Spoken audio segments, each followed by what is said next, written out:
નમસ્કાર મારા વહાલા વિદ્યાર્થી મિત્રો, આજે વાત કરીશું ધોરણ 10 વિષય સામાજિક વિજ્ઞાનના પાઠ નંબર 13 ઉત્પાદન ઉદ્યોગો પાઠના સ્વાધ્યાયનું સંપૂર્ણ સોલ્યુશન કરીશું। વિદ્યાર્થી મિત્રો, એ પહેલા ચેનલની અંદર પ્રથમ વખત આવ્યા છો તો ચેનલને સબસ્ક્રાઇબ કરી તમારા મિત્રો સુધી આ વિડીયો શેર કરવાનું ભૂલશો નહીં। વિદ્યાર્થી મિત્રો, પ્રશ્ન નંબર 1 સ્વાધ્યાયનો છે કે નીચેના પ્રશ્નોના ઉત્તર સવિસ્તર લખવાના છે તમારે। પેલું છે, ખાંડ તથા ખાંડસરી કારખાના ક્યાં સ્થાપાયા છે અને શા માટે? તો વિદ્યાર્થી મિત્રો, પ્રથમ તો ખાંડ ક્યાં શામાંથી બને છે, એનો કાચો માલ શું છે તેની જરૂરિયાત સમજવી પડશે। તો સૌથી પહેલા વિદ્યાર્થી મિત્રો, શેરડી વજનમાં ભારે હોય છે અને બગડી જવાનો ગુણ ધરાવે છે। કાપ્યા પછી તે સુકાવા લાગે છે અને તેમાં સાકરનું પ્રમાણ ઘટે છે। કપાયાના 24 કલાકમાં જ તેનું પિલાણ કરવું જરૂરી છે।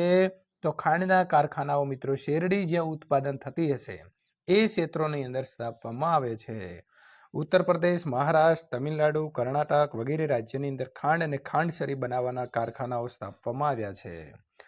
નંબર 2 મિત્રો, ભારતના લોખંડ પોલાદ ઉદ્યોગો વિશે ટૂંક નોંધ લખો।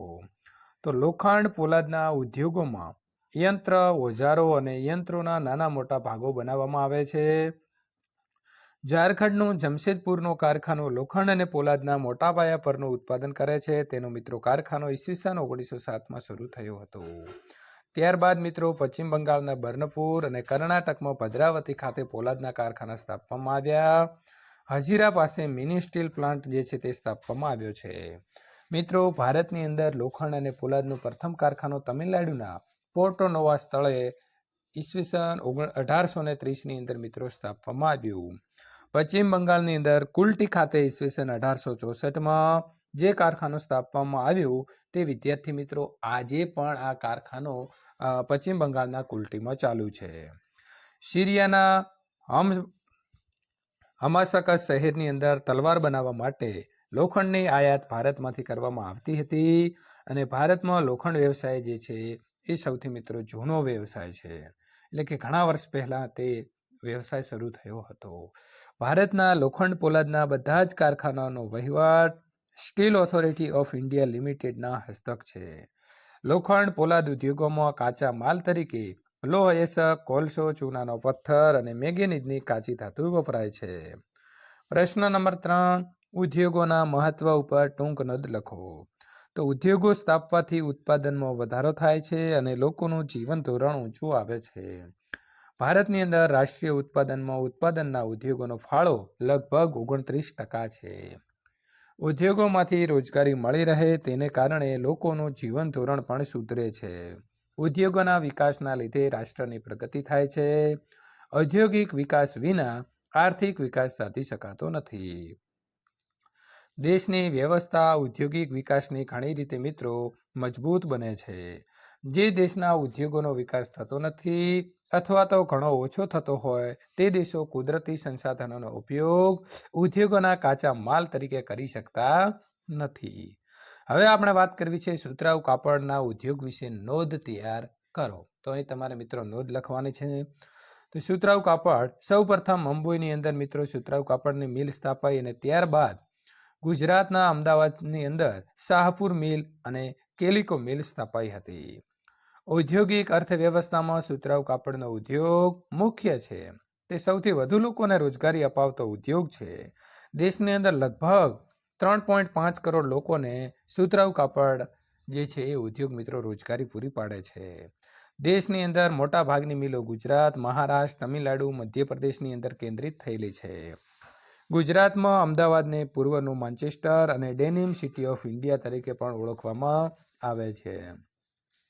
સુતરાઉ કાપડની નિકાસમાં વિશ્વમાં ચીન પછી ભારત બીજા સ્થાને એટલે કે દ્વિતીય સ્થાને આવે છે। મહારાષ્ટ્ર અને ગુજરાતમાં શરૂઆતમાં મોટા ભાગની મિલો સ્થાપાઈ હતી કારણ કે મિત્રો આ પ્રદેશમાં કપાસનું મોટું ઉત્પાદન હતું। અનેક દેશોની અંદર ભારત સુતરાઉ કાપડ અને વસ્ત્રોની નિકાસ કરે છે। Russia, UK, USA, Sudan, Nepal વગેરે દેશો તેના મુખ્ય ગ્રાહકો છે। પ્રશ્ન નંબર 2 નીચેના પ્રશ્નોના ઉત્તર મિત્રો મુદ્દાસર લખો। પર્યાવરણીય અતિક્રમણને રોકવાના ઉપાયો લખો। તો ઈંધણની મિત્રો યોગ્ય પસંદગી અને તેના યોગ્ય ઉપયોગથી હવા પ્રદૂષણ ઓછું કરી શકાય છે। ખનિજ કોલસોની જગ્યાએ ખનિજ તેલનો ઉપયોગ કરવાથી ધુમાડો રોકી શકાય છે. હવામાં ઉત્સર્જિત થતા પ્રદૂષકોને ફિલ્ટર, પ્રેસિપિટેટર અને મિત્રો સ્ક્રબર જેવા સાધનોની મદદથી હવામાં જતા રોકી શકાય છે.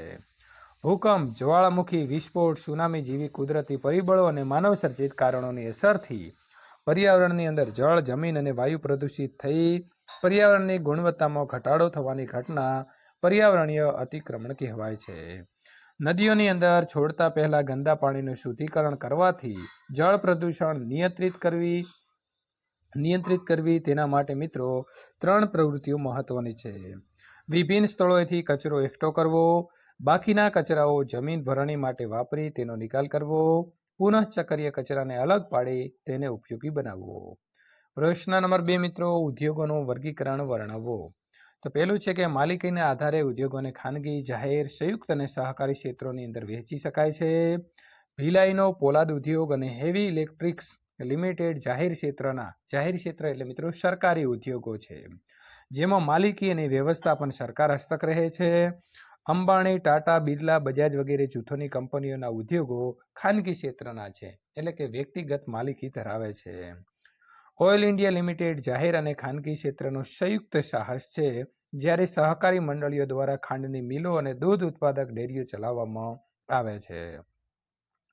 વિદ્યાર્થી મિત્રો, શ્રમિકોની એટલે કે મજૂરોની સંખ્યાના આધારે ઉદ્યોગોને 2 જૂથ જે છે તે પાડવામાં આવેલા છે. મોટા પાયાના ઉદ્યોગો અને નાના પાયાના ઉદ્યોગો. મોટા પાયાના ઉદ્યોગોમાં જે ઉદ્યોગોની અંદર શ્રમિકોની સંખ્યા મિત્રો મોટી હોય છે, એટલે કે મોટા જથ્થાની અંદર લોકો કામ કરતા હોય છે, દાખલા તરીકે સુતરાઉ કાપડ 3.5 કરોડ લોકો કામ કરે છે, તો એ મોટા પાયાના ઉદ્યોગ કહેવાશે. નાના પાયાના ઉદ્યોગમાં જે ઉદ્યોગની અંદર નાનો ઉદ્યોગપતિ ઓછા કામદારોને રોકીને સામાન્ય ઉત્પાદન કરતો હોય છે તેને મિત્રો ખાંડશ્રી ઉદ્યોગ કહેવામાં આવે છે. કાચા માલના સ્ત્રોતના આધારે ઉદ્યોગોને કૃષિ આધારિત અને ખનિજ આધારિત એવા 2 જૂથોની અંદર વહેંચવામાં આવ્યો છે. કૃષિ આધારિત ઉદ્યોગો એટલે કયા? તો સુતરાઉ કાપડ છે, રેશમી કાપડ છે, શણ, ઊની કાપડ વગેરેનો સમાવેશ થાય છે. ખનિજ આધારિત ઉદ્યોગોની અંદર લોખંડ, પોલાદ, સિમેન્ટ, કાચ વગેરે બનાવવાના ઉદ્યોગોનો મિત્રો એલ્યુમિનિયમ, ત્રાંબુ, રસાયણ ખાતર વગેરેનો સમાવેશ પણ ખનિજ આધારિત ઉદ્યોગમાં થાય છે. પ્રશ્ન નંબર 3, નીચેના પ્રશ્નોના ઉત્તર ટૂંકમાં લખો. ભારતમાં જહાજ બાંધવાના મુખ્ય કેટલા કેન્દ્રો છે અને ક્યાં આવેલા છે? તો જહાજ બાંધવાના 5 કેન્દ્રો છે. મુંબઈ, કલકત્તા, વિશાખાપટ્ટનમ, માર્ગ, ગોવા અને રાંચી, જે મિત્રો દરિયાકાંઠે હોય તે જ આવશે. સિમેન્ટ બનાવવા માટે કયા કયા માલની જરૂર પડે છે? તો સિમેન્ટ બનાવવા માટે ચૂનાના પથ્થર, કોલસો, ચીરોડી, બોક્સાઇટ, ચીકણી માટી વગેરેની જરૂર પડે છે. પ્રશ્ન નંબર 3, ગુજરાતના રાસાયણિક ખાતરોનો ઉદ્યોગો ક્યાં સ્થાપિત થયેલા છે? તો ગુજરાતના રાસાયણિક ખાતરોના ઉદ્યોગો કલોલ, ભરૂચ, વડોદરા, કંડલા, હજીરા વગેરે જગ્યાએ સ્થાપિત થયેલા છે. નંબર 4, ગુજરાતના કાગળ ઉદ્યોગના 4 કેન્દ્ર જણાવો. તો રાજકોટ, વાપી, વડોદરા, અમદાવાદ, સુરત, વલસાડ વગેરે. પ્રશ્ન નંબર મિત્રો 4, નીચેના દરેક પ્રશ્નને નીચે આપેલા વિકલ્પમાંથી સાચો વિકલ્પ પસંદ કરીને જવાબ લખો. પહેલો પ્રશ્ન છે, નીચેના નગરોમાં કયા નગરને સુતરાઉ કાપડને વિશ્વ મહાનગર કહે છે? તો બી, મુંબઈ આવશે. ત્યાર પછી મિત્રો વિશ્વની અંદર શણની નિકાસમાં ભારતનો જે ક્રમ છે એ ક્રમ કયો છે? તો આવશે દ્વિતીય. ભારતનું કયું નગર સિલિકોન વેલી તરીકે જાણીતું બન્યું છે? તો આવશે બેંગલુરુ, એટલે કે બી. નંબર 4 મિત્રો, ગુજરાતમાં મિની સ્ટીલ પ્લાન્ટ ક્યાં પ્રસ્થાપિત થયેલો છે? તો હજીરા, એટલે ડી. નીચેનામાંથી કઈ જોડ ખોટી છે? તો આંધ્રપ્રદેશ, બર્નપુર. વિદ્યાર્થી મિત્રો, સંપૂર્ણ સોલ્યુશન પૂર્ણ થાય છે. ત્યાર પછી આ જ પ્રકારના સોલ્યુશન મેળવવા માટે અહીં આપેલી એન્ડ સ્ક્રીન ઉપર ક્લિક કરીને મેળવી શકો છો.